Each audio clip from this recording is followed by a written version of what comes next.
ನಿನ್ನೆ ಸರ್ಕಾರ ಒಂದು ತೀರ್ಮಾನವನ್ನು ಮಾಡಿದೆ. ಆ ತೀರ್ಮಾನವನ್ನು ನಾವು ಅಸೆಂಬ್ಲಿ ನಡೀತಾ ಇರೋದ್ರಿಂದ ಅಸೆಂಬ್ಲಿನಲ್ಲೇ ಸ್ಟೇಟ್ಮೆಂಟ್ ಮಾಡಬೇಕು ಅಂತೇಳಿ ತೀರ್ಮಾನ ಮಾಡಿ ಈಗ ಆ ಹೇಳಿಕೆಯನ್ನು ಕೊಡ್ತಾ ಇದ್ದೇನೆ. ಪರಿಶಿಷ್ಟ ಜಾತಿಗಳ ಒಳ ಮೀಸಲಾತಿ ಸರ್ಕಾರದ ತೀರ್ಮಾನ ಕುರಿತು ಹೇಳಿಕೆ. ಪರಿಶಿಷ್ಟ ಜಾತಿಗಳಿಗೆ ಒಳ ಮೀಸಲಾತಿ ಕಲ್ಪಿಸುವ ಕುರಿತಂತೆ ಗೌರವಾನ್ವಿತ ಸರ್ವೋಚ್ಚ ನ್ಯಾಯಾಲಯವು ದಿನಾಂಕ 1/8/2024 ಪಂಜಾಬ್ ರಾಜ್ಯ ಮತ್ತು ಇತರರು ವರ್ಸಸ್ ದೇವೇಂದ್ರ ಸಿಂಗ್ ಪ್ರಕರಣದಲ್ಲಿ the provision provides the state with the power to make any special provisions for the scheduled castes and the scheduled tribes. Thereby, it recognizes the wide power of the state to employ a range of means to secure substantive equality. This should include sub-classification within the scheduled castes. ಎಂದು ತೀರ್ಪು ನೀಡಿದೆ. ಅಂದರೆ ಪರಿಶಿಷ್ಟ ಜಾತಿಗಳ ಉಪವರ್ಗೀಕರಣ ಮಾಡುವ ಅಧಿಕಾರ ರಾಜ್ಯ ಸರ್ಕಾರಗಳಿಗೆ ಸಂವಿಧಾನಿಕವಾಗಿ ದತ್ತವಾಗಿದೆ ಎಂದು ಸ್ಪಷ್ಟವಾಗಿ ಹೇಳಿದೆ. ಸಂವಿಧಾನದ ಅನುಚ್ಛೇದ 14, 15 ಮತ್ತು 16ರಲ್ಲಿ ತಿಳಿಯಪಡಿಸಿರುವ ಸಮಾನತೆಯ ತತ್ವಕ್ಕೆ ಯಾವುದೇ ಚ್ಯುತಿ ಬಾರದಂತೆ ಅದರ ಮೂಲ ಆಶಯವನ್ನು ಸದೃಢಗೊಳಿಸುವ ದೃಷ್ಟಿಯಿಂದ ಒಳ ಮೀಸಲಾತಿ ವ್ಯವಸ್ಥೆ ಕಲ್ಪಿಸಬಹುದು ಎಂದು ಅಭಿಪ್ರಾಯಪಟ್ಟಿದೆ. ಈ ಹಿನ್ನೆಲೆಯಲ್ಲಿ ನಮ್ಮ ಸರ್ಕಾರವು ದಿನಾಂಕ 12/11/2024 ಆದೇಶ ಸಂಖ್ಯೆ ಅದರ ಆದೇಶದ ಪ್ರಕಾರ ಗೌರವಾನ್ವಿತ ನ್ಯಾಯಮೂರ್ತಿ HN ನಾಗಮೋಹನ್ ದಾಸ್ ಅವರ ಏಕಸದಸ್ಯ ಆಯೋಗವನ್ನು ರಚಿಸಲಾಯಿತು. ಸದರಿ ಆಯೋಗವು ಸೂಕ್ತ ದತ್ತಾಂಶಗಳನ್ನು ಎಂಪಿರಿಕಲ್ ಡಾಟಾ ಸಂಗ್ರಹಿಸಿ ಒಳ ಮೀಸಲಾತಿ ನೀಡುವ ಕುರಿತು ಶಿಫಾರಸುಗಳನ್ನು ಮಾಡಲು ಕೋರಲಾಯಿತು. ಜಸ್ಟಿಸ್ HN ನಾಗಮೋಹನ್ ದಾಸ್ ಅವರ ಆಯೋಗವು ರಾಜ್ಯದ 101 ಪರಿಶಿಷ್ಟ ಜಾತಿಗಳನ್ನು ಸಮಗ್ರವಾಗಿ ಅಧ್ಯಯನ ಮಾಡಿ ದಿನಾಂಕ 1/8/2025 ವರದಿಯನ್ನು ಸಲ್ಲಿಸಿತು. ಆಯೋಗವು ಪರಿಶಿಷ್ಟ ಜಾತಿಗಳಿಗೆ ಸೇರಿದ 1,05,09,871 ಜನರ ದತ್ತಾಂಶಗಳನ್ನು ಸಂಗ್ರಹಿಸಿದೆ. 93% ಪರಿಶಿಷ್ಟ ಜಾತಿಗಳ ಜನಸಂಖ್ಯೆಯು ಈ ಸಮೀಕ್ಷೆಗೆ ಲಭ್ಯವಾಗಿದೆ. ಸಚಿವ ಸಂಪುಟದ ಈ ವರದಿಯನ್ನು ಕೂಲಂಕಷವಾಗಿ ಪರಿಶೀಲಿಸಿದೆ. ದಿನಾಂಕ 19/8/2025 ನಡೆದ ಸಚಿವ ಸಂಪುಟದಲ್ಲಿ ಜಸ್ಟಿಸ್ ನಾಗಮೋಹನ್ ದಾಸ್ ಅವರ ಶಿಫಾರಸುಗಳನ್ನು ಕೆಲವು ಮಾರ್ಪಾಡುಗಳೊಂದಿಗೆ ಅಂಗೀಕರಿಸಿದ್ದೇವೆ. ಎಡಗೈ ಸಂಬಂಧಿತ ಜಾತಿಗಳೆಂದು ಆಯೋಗವು ಗುರುತಿಸಿರುವ ಸಮುದಾಯಗಳಿಗೆ 6% ಒಳ ಮೀಸಲಾತಿ ಕಲ್ಪಿಸಲು ತೀರ್ಮಾನಿಸಿದ್ದೇವೆ.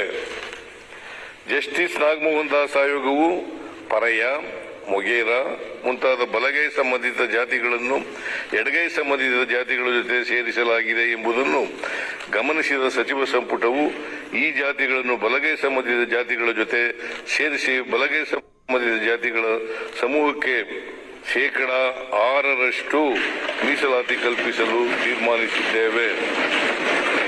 ಇದರ ಜೊತೆಯಲ್ಲಿ ಆದಿ ಕರ್ನಾಟಕ, ಆದಿ ಆಂಧ್ರ, ಆದಿ ದ್ರಾವಿಡ ಗುಂಪುಗಳಲ್ಲಿನ 4,74,954 ಜನಸಂಖ್ಯೆಯನ್ನು ಎಡಗೈ ಸಂಬಂಧಿತ ಮತ್ತು ಬಲಗೈ ಸಂಬಂಧಿತ ಜಾತಿಗಳ ಜೊತೆ ಸಮಾನವಾಗಿ ಹಂಚಿಕೆ ಮಾಡಲು ತೀರ್ಮಾನಿಸಿದ್ದೇವೆ.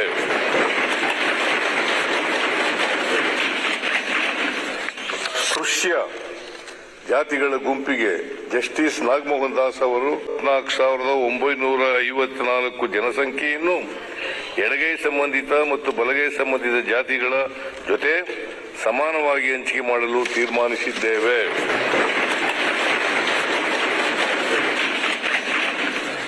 ಸ್ಪೃಶ್ಯ ಜಾತಿಗಳ ಗುಂಪಿಗೆ ಜಸ್ಟಿಸ್ ನಾಗಮೋಹನ್ ದಾಸ್ ಅವರು 4% ಮೀಸಲಾತಿಯನ್ನು ಶಿಫಾರಸು ಮಾಡಿದ್ದರು. ಹಾಗೆಯೇ 59 ಜಾತಿಗಳ 5,22,099 ಜನಸಂಖ್ಯೆಯನ್ನು ಪ್ರವರ್ಗ ಎ ಎಂದು ತೀರ್ಮಾನಿಸಿ 1% ಮೀಸಲಾತಿಯನ್ನು ಶಿಫಾರಸು ಮಾಡಿದ್ದರು. ಕೆಲವು ತಾಂತ್ರಿಕ ಕಾರಣಗಳಿಂದ ಎರಡೂ ಗುಂಪುಗಳನ್ನು ಒಟ್ಟಿಗೆ ಸೇರಿಸಿ 5% ಮೀಸಲಾತಿ ನೀಡಲು ತೀರ್ಮಾನಿಸಿದ್ದೇವೆ. ಜಸ್ಟಿಸ್ ನಾಗಮೋಹನ್ ದಾಸ್ ಆಯೋಗವು ABCDE ಎಂದು ಪ್ರವರ್ಗಗಳನ್ನಾಗಿ ವಿಭಾಗೀಕರಿಸಿ ಮಾಡಿದ ಶಿಫಾರಸನ್ನು ಸಚಿವ ಸಂಪುಟವು ABC ಎಂದು 3 ಪ್ರವರ್ಗಗಳನ್ನಾಗಿ ವಿಭಾಗೀಕರಿಸಲು ಹಾಗೂ ಎಡಗೈ ಸಂಬಂಧಿತ ಜಾತಿಗಳ ಎ ಪ್ರವರ್ಗಕ್ಕೆ 6%, ಬಲಗೈ ಸಂಬಂಧಿತ ಜಾತಿಗಳುಳ್ಳ ಬಿ ವರ್ಗಕ್ಕೆ 6% ಹಾಗೂ ಸಿ ವರ್ಗಕ್ಕೆ 5% ಒಳ ಮೀಸಲಾತಿ ನೀಡಲು ತೀರ್ಮಾನಿಸಿದ್ದೇವೆ. ಪರಿಶಿಷ್ಟ ಜಾತಿಗಳಲ್ಲಿರುವ ಎಲ್ಲ 101 ಜಾತಿಗಳಿಗೆ ಶಿಕ್ಷಣ, ಉದ್ಯೋಗಾವಕಾಶ ಹಾಗೂ ಇನ್ನಿತರ ವಿಷಯಗಳಲ್ಲಿ ಅವಕಾಶಗಳನ್ನು ಒದಗಿಸುವಲ್ಲಿ ಸಮಾನತೆ ಮತ್ತು ನ್ಯಾಯಸಮ್ಮತತೆಯನ್ನು ಖಚಿತಪಡಿಸಿಕೊಳ್ಳುವ ದೃಷ್ಟಿಯಿಂದ ಈ ಮಾರ್ಪಾಡುಗಳನ್ನು ಮಾಡಲಾಗಿದೆ. ಈ ರೀತಿ ನಿರ್ಧಾರ ಮಾಡುವಾಗ ಸಚಿವ ಸಂಪುಟವು ಗೌರವಾನ್ವಿತ ಸರ್ವೋಚ್ಚ ನ್ಯಾಯಾಲಯದ ತೀರ್ಪಿನಲ್ಲಿ ನಮೂದಿಸಲಾದ ತತ್ವಗಳನ್ನು ಗಮನದಲ್ಲಿಟ್ಟುಕೊಂಡಿದ್ದೇವೆ.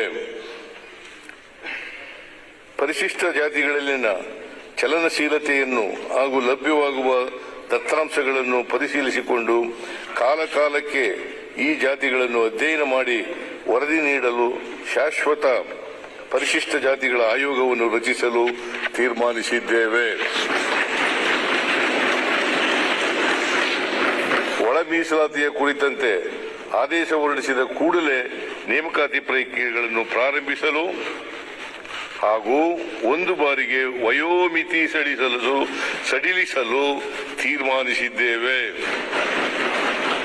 ಇದೇ ಸಂದರ್ಭದಲ್ಲಿ ಒಳ ಮೀಸಲಾತಿ ಹೋರಾಟಗಾರರ ಮೇಲಿನ ಮೊಕದ್ದಮೆಗಳನ್ನು ಹಿಂಪಡೆಯಲು ತೀರ್ಮಾನಿಸಿದ್ದೇವೆ. ಸರ್ಕಾರವು ಈಗ ಕೈಗೊಂಡಿರುವ ತೀರ್ಮಾನದಲ್ಲಿ ಯಾವುದಾದರೂ ಮಾರ್ಪಾಡುಗಳ ಅಗತ್ಯತೆ ಕಂಡುಬಂದರೆ ಅವುಗಳನ್ನು ಮುಂದಿನ ರಾಷ್ಟ್ರೀಯ ಜನಗಣನೆಯಲ್ಲಿನ ಅಂಕಿಅಂಶಗಳನ್ನು ಆಧರಿಸಿ ಬದಲಾವಣೆಗೆ ಒಳಪಡಿಸುವ ಷರತ್ತಿಗೆ ಬದ್ಧವಾಗಿದೆ.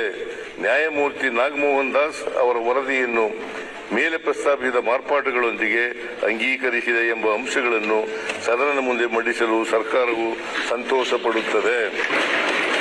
ನಮ್ಮ ಈ ತೀರ್ಮಾನವು ಒಳ ಮೀಸಲಾತಿ ಕುರಿತ ದಶಕಗಳ ಹೋರಾಟಕ್ಕೆ ನ್ಯಾಯ ಕಲ್ಪಿಸುವಲ್ಲಿ ಯಶಸ್ವಿಯಾಗಿದೆ ಎಂದು ಭಾವಿಸಿದ್ದೇವೆ.